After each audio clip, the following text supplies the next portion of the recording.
So this is the new 1/10 scale crawler from RGT, and this one is looking super scale.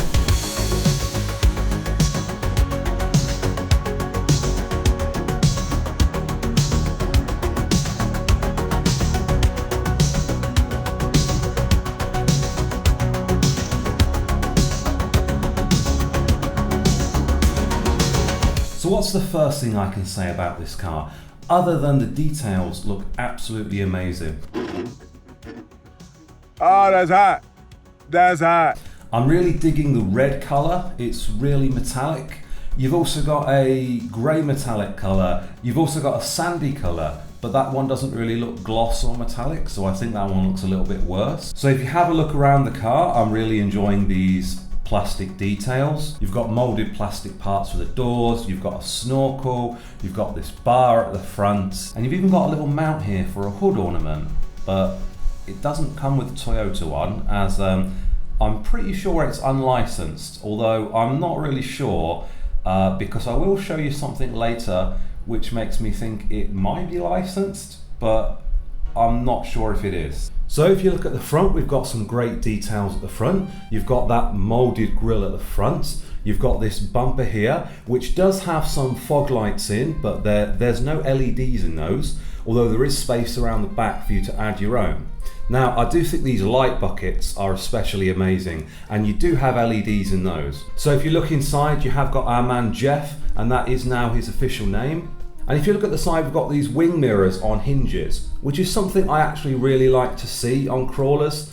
Not everyone does this, and I don't really know why. The MGX, which I reviewed, did this, and it's really good because obviously when you fall over, the first thing that usually hits is the wing mirror, and these ones just fold in, which is a really neat design.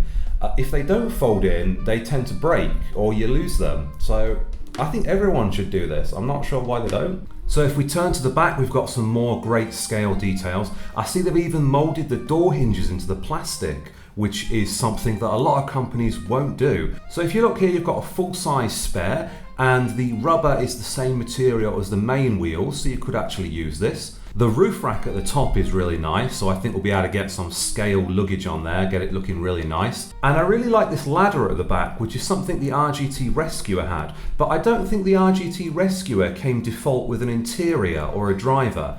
You can correct me if I'm wrong down in the comments, but I think that was an optional extra. So if you look at the back, we've got these light buckets, and those have got LEDs in them, so we'll be having a look at those later. So these ones on the bumper, they actually don't have any LEDs in them, but there is space at the back for you to put your own. And I really like that these have been modelled by RGT. They've not just used a sticker, or they've not just not had them entirely, so that is a really nice feature. And of course, before I forget, you've got these little mud flaps at the back, which is a nice little touch. So if we turn to the side, we can see some more details. You've got molded plastic door handles here, and you've got a molded plastic grille at the back.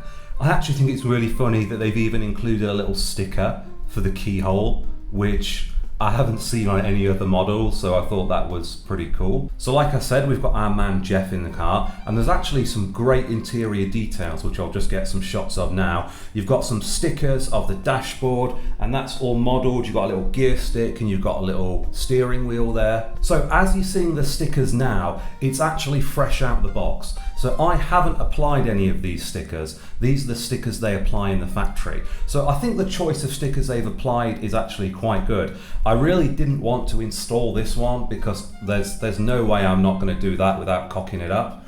So I'm glad that the professionals at the factory have actually installed that for me. So the reason I say I'm not sure if this is officially licensed or not is it actually comes with Land Cruiser stickers in the box, and if you're not licensed, you can't really do that.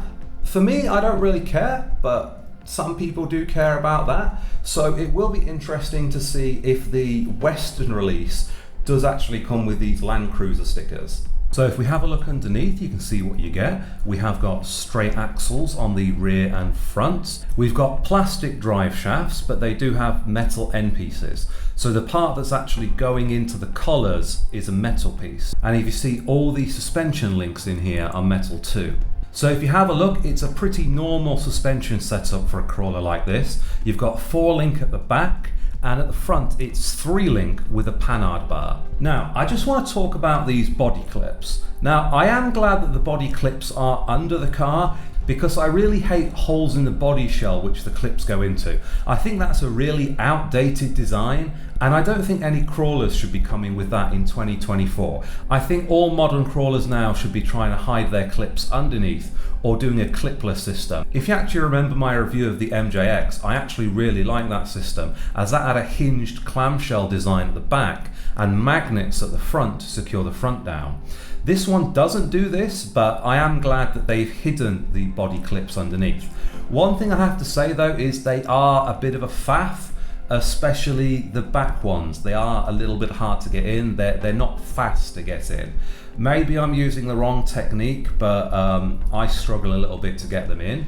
But I am happier that they're hidden. They would be faster, obviously, if they're at the top, but then I think that just looks ugly. And the point of this car is scale and looking good. So you really want to have those body clips hidden. So now I'm going to check the maximum flex you can get on one wheel by lifting this one wheel, and we'll see when the front wheel lifts off the ground.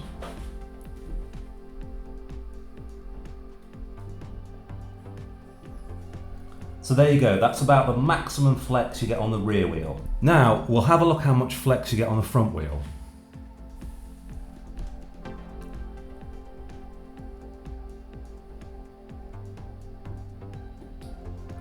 And there you go, that's about as much flex as you get on the front wheel.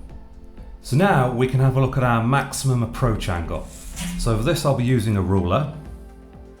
So if we put this about where the tyres will be, and then angle it up to the bumper. So that's about the maximum approach angle you're going to get before the front bumper hits the rock, before the wheels do. And then I'm going to check the maximum departure angle in much the same way.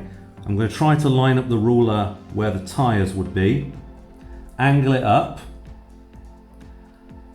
So you're probably hitting the bumper and the back wheel about there. So that's probably the maximum departure angle you're going to get. So now I'm going to take the body shell off and we can have a look inside.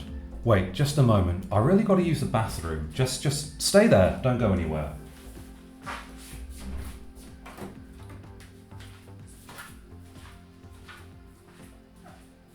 Yeah, just stay there. Stay there. Don't go anywhere. We'll be right back after these messages. If you would like to buy 2024's hottest new crawler, you can find the link down in the description on AliExpress or Banggood. Order now to get absolutely nothing for free. Terms and conditions apply. If erection lasts more than 10 hours, please consult a medical professional. Order now. Now. Order now. So I've taken the body shell off and now we can see what kind of electronics you get with it. So it's a 550 35 turn brushed motor. You've got a 60 amp waterproof ESC here. So I have noticed it is actually a 2-in-1 ESC and receiver. So you haven't got a separate receiver here, everything is combined with the ESC. So that is a little bit annoying because usually it means you have to use their controller. And as we know, RTR controllers aren't really that good. They're a little bit plasticky and a little bit cheap, but I should be able to bind my Radiomaster MT12 to that, so we'll have a look at that later. So as you can see, this is the battery it comes with. It's a 2000 milliamp hour 2S, and it's a Gens Ace battery.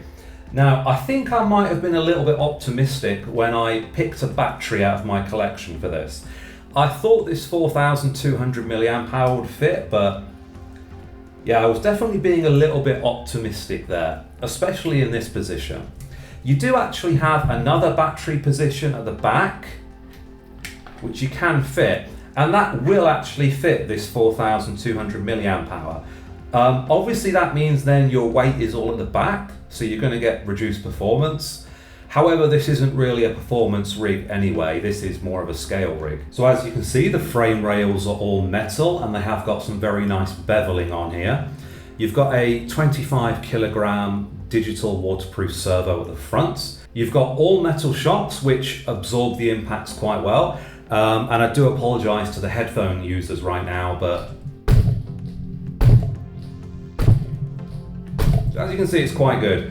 These wheels, the tyres are very, very soft, very squishy, so those will grip really well, and you can hear that the air's coming out, so those are vented. So the controller is your usual RTR affair. It's a little bit plasticky. However, it does have 6 channels, which is nice, and only 3 of them are at the moment used on the car. So 1 for steering, 2 for throttle, and 3 is actually for the lights, which we'll have a look at later. So you have actually got channel 4, 5 and 6 available. Now you have got positions for a winch on the car. So I'm guessing RGT are going to be having a winch for this car coming out. And I'm not sure what the other ones are for, but maybe you can add your own lights, or maybe there will be diff locks coming in the future. So if you have a look under here, here's where the dip switches are, and we can change a lot of features on the ESC with this. We can change the running mode, so you can have forward, brake, reverse, which is kind of like a normal RC car, or you can have forward and reverse like a crawler. You've also got settings for the drag brake there, which is nice to see. And you've also got a dip switch that allows you to switch between LiPo or an older style battery, although I'm not sure why you'll be using one of those in 2024. So if we have a look at the light system, we can turn the headlights on at the front. But I have to say, oh no, we've got indicators and you can't turn them off. I've tried. I can't find a setting that turns those off. And if we have a look at the back, you can see we've got rear lights and you've got some reverse lights there as well.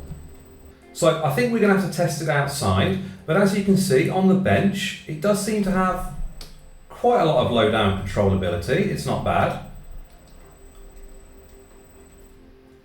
So I'm really not applying the throttle that much and it's moving. Now, of course, it only has 1 gear, so they will have had to make a compromise there between low down controllability and top speed. So that's about it for this video. If you do want to see the outside test, subscribe and I'll see you in the next one. China.